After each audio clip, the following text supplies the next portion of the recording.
కాసింత ఎక్కువనే పర్లేదు, అర్థమైందా? దీన్ని గట్టిగా చేసుకోండి. ఎందుకు అంటే సక్సెస్ కావాలంటే కన్నీళ్ళు రావాలి, బాధలు రావాలి, భయాలు రావాలి, మనసు ఎరిగిపోతుంది. ఇది ఎందుకు నాకు జీవితం అనిపిస్తుంది. సక్సెస్ వచ్చిన వాళ్ళు ఎవరన్నా మా పూల పానుకులాగా సక్సెస్ వచ్చింది బై మిస్లో వచ్చిందని ఎవరన్నా చెప్పిరా? ఫెయిల్ అయిన వాళ్ళు ఒక్కటే పనికి రానుడు, పని సరిగ్గా చేయలేదని బుక్ ఎవరైనా రాసిరా? ఫెయిల్ అయిన వాళ్ళ పేరు మీద ఎప్పుడన్నా బుక్ ఉందా? సక్సెస్ అయిన వాళ్ళ మీద బుక్ ఉంది. ఎట్లు తెలుసా? ఫెయిల్యూర్ లేకుండా మేము ఎట్లా.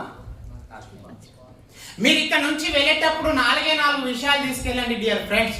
ఒకటి సక్సెస్ పాత్ చూడండి, అంటే విజయానికి రహదారి. ఏంటి? విజయానికి రహదారి. ఫస్ట్ ఏంటి? పీ ఫర్ గట్టిగా జర తేజీసా చెప్పండి. పేషెన్సీ కావాలి. ఏం కావాలా? పేషెన్సీ కళాకారి. ఈ పేషెన్సీ లేడీస్ కు తెలిసినంతగా జెంట్స్ కు తెలియదు.